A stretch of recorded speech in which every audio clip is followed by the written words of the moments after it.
But this is Duca on the move for Montreal. Billy Duca, let's see what he does. A left foot shot, that's in!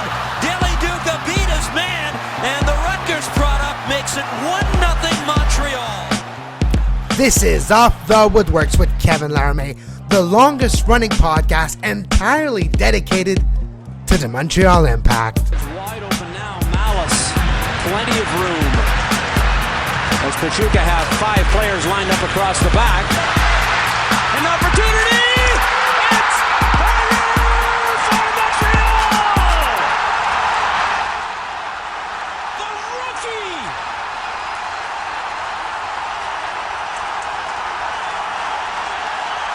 Bedlam at the Big O! Soto, duro. Se sube la motocicleta, mete centro. ¿Quién la tiene? Nacho. ¡Gol!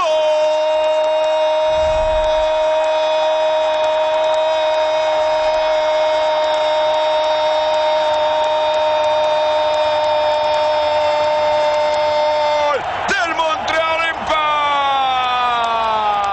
Good day, good night, and welcome to a brand new edition of Off the Woodworkx, a post-game, pre-game edition of Off the Woodworkx. We will review the victory of the Montreal Impact in the first leg of the Concacaf Champions League semifinal, 2-0 at the Big O.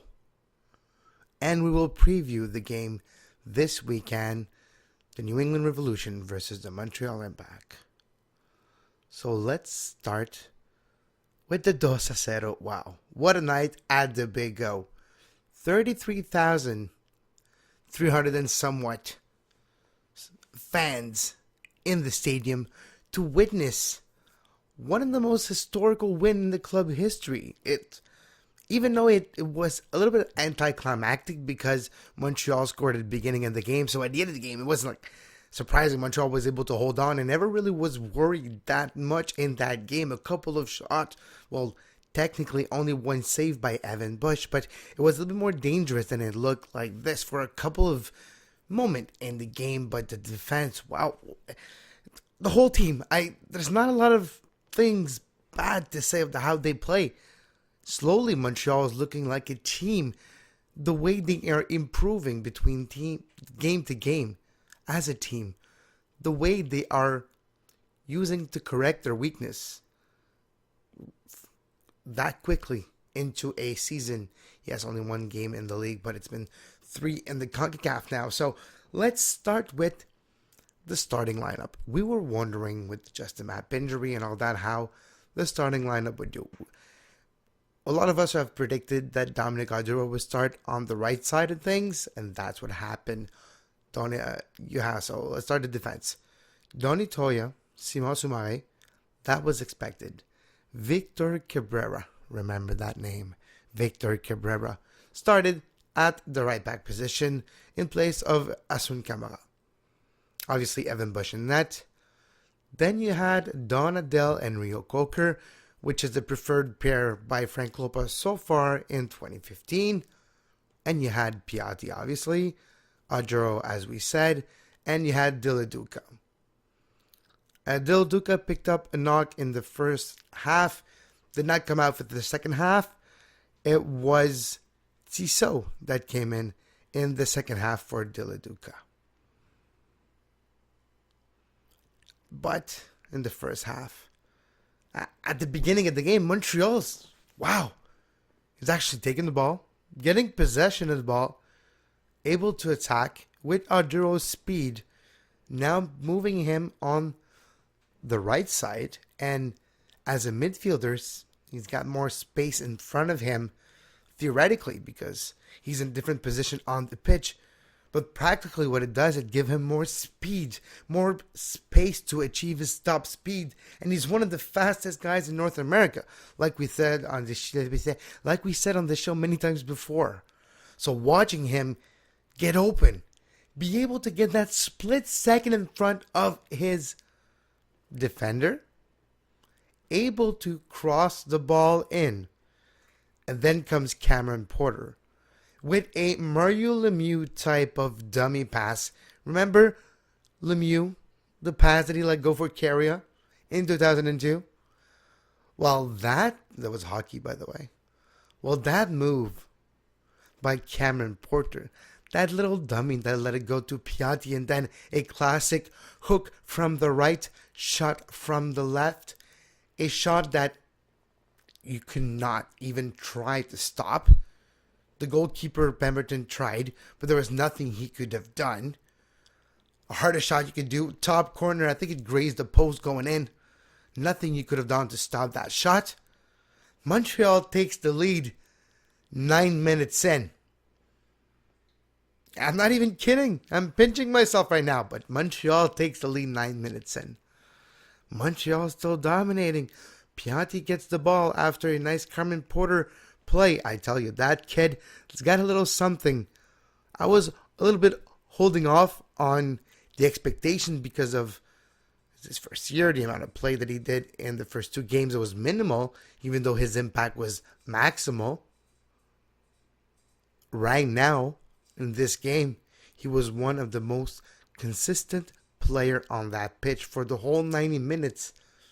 And for a guy that is actually having his first start as a pro in the semifinals of the tournament of your region, of the Champions League tournament of your region, probably one of the best, not the best, probably one of the highest stage of soccer in North America was the game on Wednesday night. And that's where you make your first start as a striker. And you pull it off. You have a great game. You create chances. You make the keeper work. You had great runs by your teammate to support you. It was a great play by Cameron Porter all around. And that kid's a little awkward when you watch him play, but I think that catches his opponent by surprise. It's a very, very small window of his playing style. We saw exactly 100 and about 10 minutes of play of Cameron Porter. So it's hard to really say, wow, he's going to be the best ever. No. It's different. We have a very small amount of data to be able to have an opinion on that player. But what I'm seeing so far, and what makes the beginning of an opinion on that player, is he's a little awkward on the field, but that makes a second for hesitation for the opponent. And then in that moment, in that second, he sees it. And in his own words, like he said after the game against Pachuca, that he scored the series clinching goal, says, I saw my opportunity. If you want to make a career out of it, you have to take those opportunities. And he took it. Well, he had an opportunity on Wednesday night, and he took it. He seized it. And he's still running with it. So Cameron Porter, hats off to you. Now Nacho Piatti, obviously. Nacho Piatti finally found his legs. He finally found the strength in his legs. So the fact that he was on the sidelines for the past couple of weeks, past couple of days, around 10 days, he didn't practice a lot between the games. And even after the DC game, he rested a lot because he wanted to get some strength back into his leg and finally be able to do his cut moves that he's known for, which we didn't really see them in the Pachuca games and the DC game, if you think about it. He was hesitant to move his body that way. He wasn't confident with the way he could pull off those great moves that he's known for, which was the case on Wednesday night. He did many cutbacks, was dangerous, took 2-3 defenders at a time without hesitation and without a problem at all. Nacho Piatti is something. Nacho. I think we're in for a good run with players like Nacho.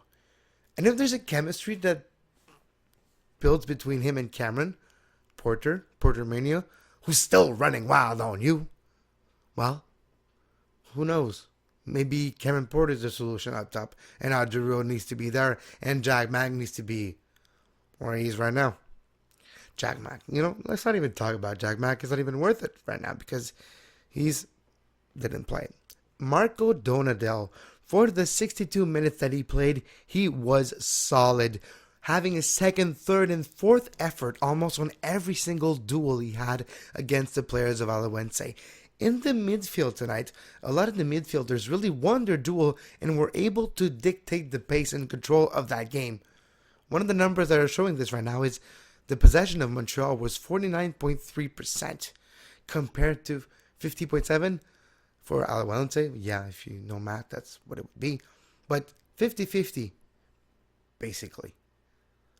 Which, if you remember, against Pachuca, was 27% after the first match. So you see an improvement. Granted, the opposition didn't play as well as we would have as we expected, or as Pachuca might have. It's a different type of player, different type of soccer they played. But Montreal was able to take control of that game. And as a team that's known to build plays and not necessarily be that direct, usually they build from the back, Alajuelense. They try to defenders moving forward from the back line, trying to build up the play, to link up between the midfielders and the strike. Well, with the midfield and Cameron Porter, who was basically a striker whenever he wanted, but when he didn't have the ball or wasn't on a run to get the ball, he was playing as a midfielder, if not a defender, attacking the ball carrier or marking a man. That guy had the work rate of a legend for 90 minutes straight. And if he does that every single game, he's going to have a successful career. But he has to be remembered. And I think that's what's going to tell him forever. That's what you need to do. That's what got you here. That's what got you to the dance. But once you're at the dance, you can't stop doing it. Because that's what got you there. And he's young. He's in great shape. Honestly, he's in great shape. Could have gone probably another 90 minutes. But that game was... I'm really surprised by his Cameron Porter's play. I just can't say it enough. Back to Donadel. Was able to pressure on the ball carriers and stop the link up and the build up of Alajuelense, which gave Montreal more ball possession and more time to control the type and the speed of play. And it was great to watch. Arduro, I'm not going to lie, surprised me on the right side of the midfield, on the attacking side, because we all know he's fast. We all wish he could finish more. I have to agree. If that guy could finish, he puts himself in position just because of his speed. He gets open to cross on that side because of his speed. And if he does that, and instead of going outside, the defender cuts back in, like he did a couple of times, but he's able to finish, we're talking about a 5-6-0 game going to Costa Rica. So, Arduro is great to watch and great to see. And he brings a lot to Montreal, especially on that right side. And the way the midfield was made today, there's nothing to say against it. Hats off to Frank Lopez and Mauro Biello and Enzo Concina. I had an eye on the sidelines all night long. Yes, Mauro Biello was the head coach. Enzo Concina was about a foot side of him, doing the exact same thing, looking and directing.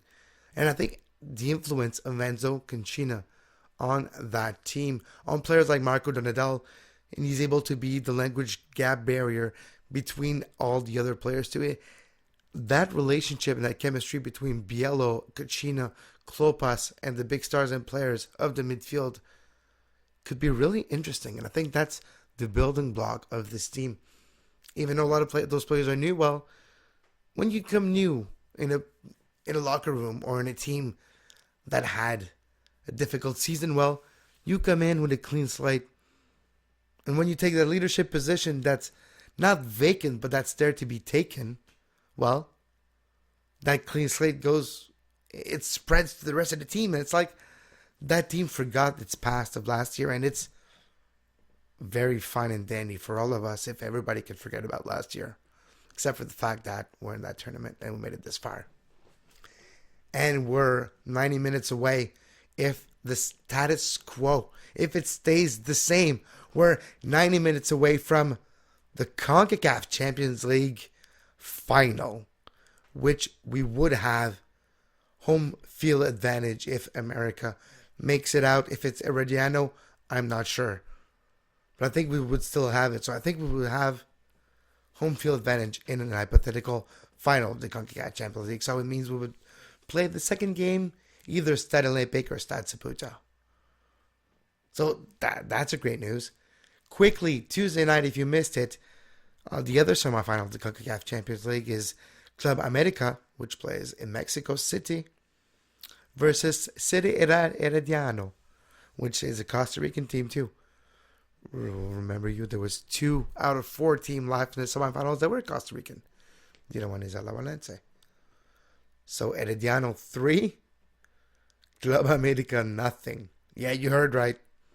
After about 20 minutes, Club America got a red card, and eventually they couldn't hold on, and Herediano put 3 past them. Now they're going to Estadio America to hopefully hold on to the lead, or America come back. Very similar scenario than the Impact, except they got 1 more goal. But the Impact are going to travel and go to the Estadio Moraro Soto and try to hold on and try to get a goal. If they score 1 goal over there, well, Alajuelense needs to score 4. So that's our goal, and that's our aim. April 7th is the game. Take a small break. When we come back, we will preview the New England versus Montreal Impact game, March 21st. He draws so many defenders, which opens up the field for all of us. When I'm up there, when I'm taking on guys, my goal is, let me try and feed him the ball, because if he's one-on-one, even two-on-one, he has a good opportunity to get to goal, so I do the best I can to do that. Tiene una dentro en 2 oportunidades. Centro, la buscaba Simán, le cayó a Cabrera. ¡Gol!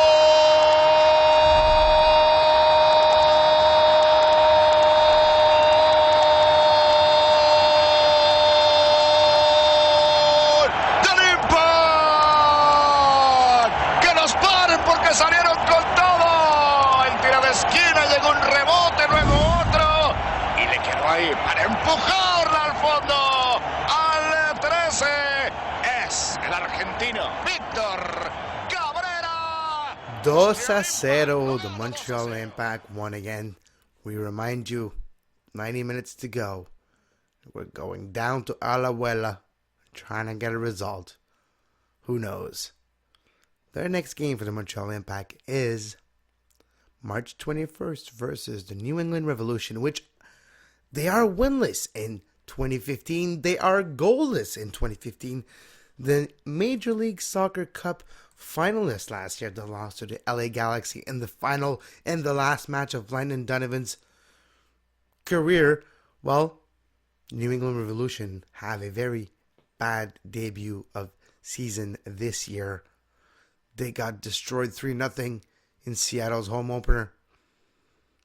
And again in the big stadium, in the Yankee Stadium after that, they lost 2-0. It was the Clint Dempsey show, and then it became the David Villa show. Jermaine Jones, Lee Wen, and Juan Agudelo have shown some flair in the game against New York, but then Villa took over. Didn't show nothing against Seattle.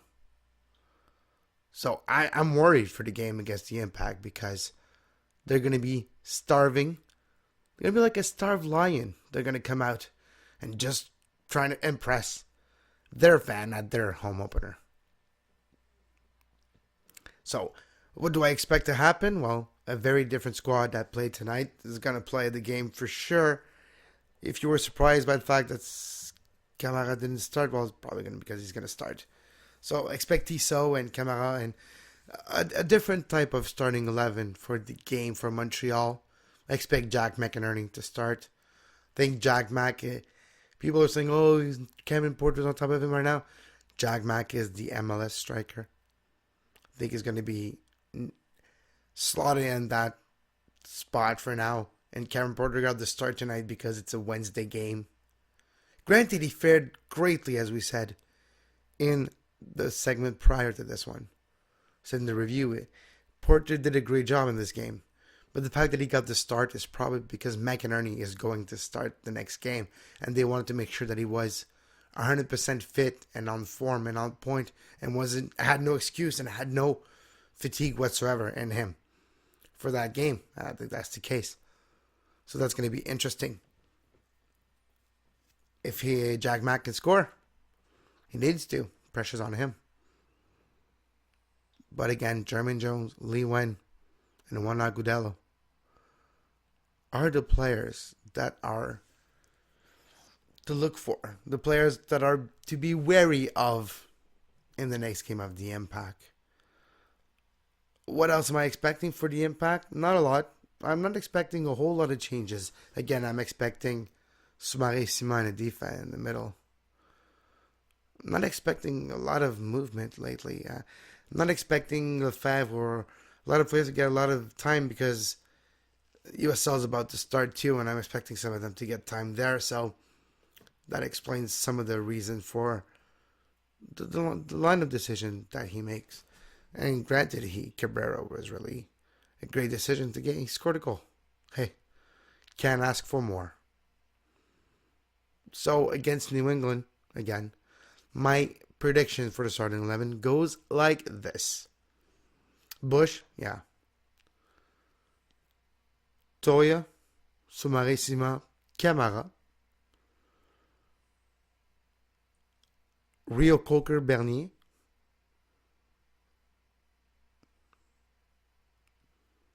then, yeah, that's not going to happen, you know it. But it might be Donadel and Rio, though. Yeah, I'll go with Donadel and Rio. Patrice will be the sub for Piatti later on. So Donadel, Rio Coker. Does Dilladuca start or does Dilladuca get a knock and put Tissot? So I'm going to put in pencil Tissot in there. Piatti, Ajero, and Jack Mack. That'll be my starting 11. So if you have a fantasy, if you're playing, I don't know if I would pick any Montreal players, not in the defense. I'm worried of that game. I have a lot of worry. So I'm wary of that game and I have a lot of worry about that game. Because again, they're goalless. They're bottom of the table. Not the Impact, yes, but after one game. New England actually played 5 goals against and none for. So yeah, New England wants definitely to score a couple of goals. So Montreal is going to need to be really up for that game. And I expect a different type of... I don't expect the same type of pressure that Montreal did put on Alajuelense tonight. They're not going to do the same thing in New England. Different type of game. It's not a knockoff tournament. It's not the first leg at home where you have to actually score to get a chance at the second leg. No. It's a league game. On the road.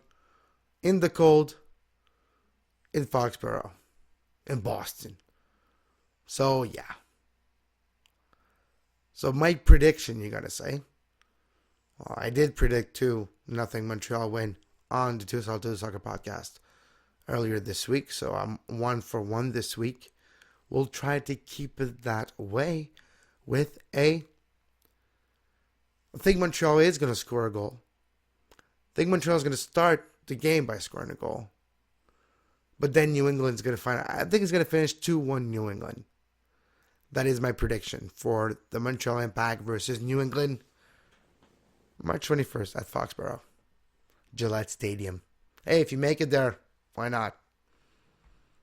And if you make it there, we might ship you to Boston. And until then, have a great soccer.